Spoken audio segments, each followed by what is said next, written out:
Is it possible for a person to skip straddle and start his one-arm handstand training only with legs together? So I got answers from some of the best hand balancers out there, very different opinions, and it's gonna be interesting. Stick till the end of this video so you can hear them all. By the way, this is just a picture of me trying to hold a fingertip handstand, and I did it only for 1 second. So the first guy was Sondre Berg.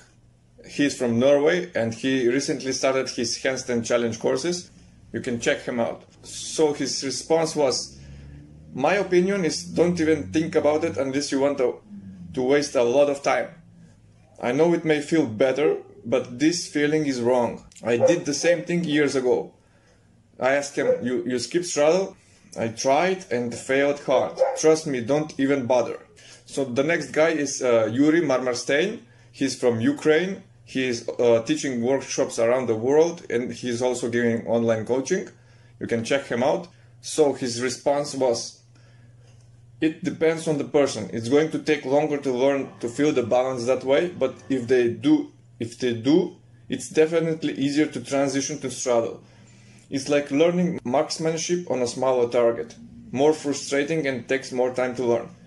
But some people don't respond that well to the full straddle position, so like a lot of other things, it really depends on the individual variables. So the next guy is Ulrik Ask Fossum. He's teaching workshops, one-on-one online coaching. He's from Norway. And his response was, yo, that's even much harder. Even if it feels easier with fingertip support, balancing on one arm is 1 to 2 training years more difficult. Next guy is Harry Williams. He's a student, practitioner, teacher. He's from Australia. He's giving online tuition and programming.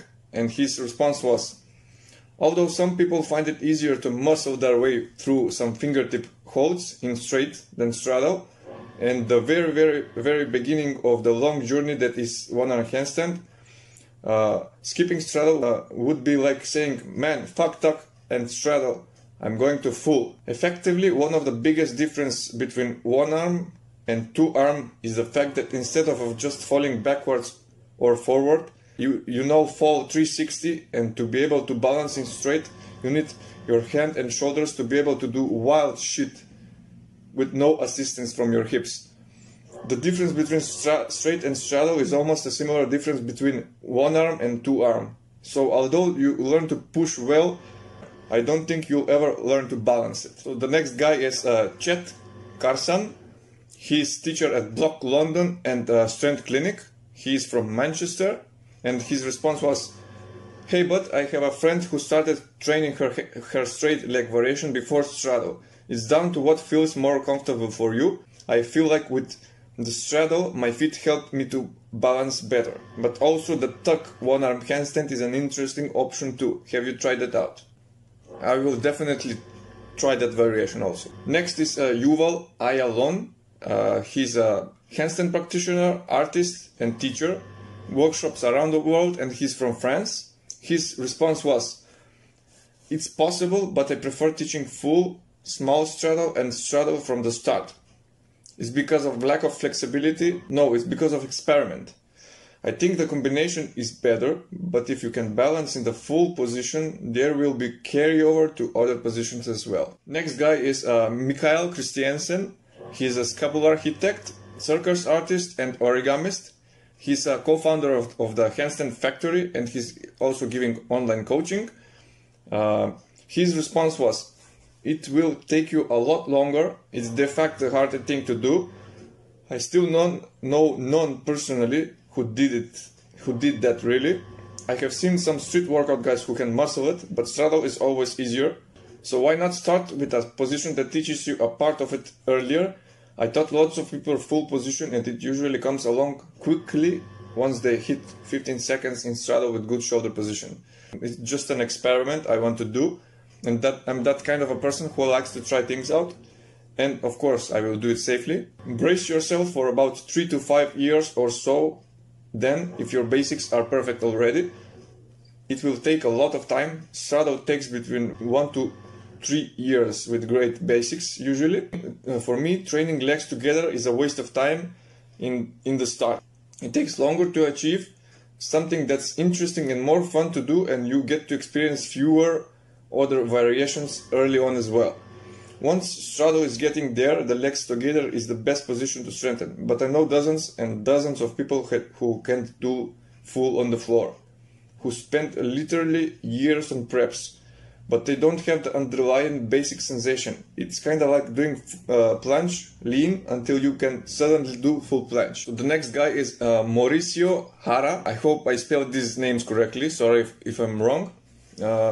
He's from Portugal, and he is a teacher at a national institute in Portugal, and his response was, "Hello, why not? You are looking it at the wrong way. I didn't even do much straddle one arms. One arm figures not necessarily have a progression in that way. It's not like straddle is a progression to do straight. Actually, I always started my one arm warm-up with straight one arm, because straight one arm does not lie. You do right technique or you probably will fail. With straddle you can still manage to balance even with a not very good position technique.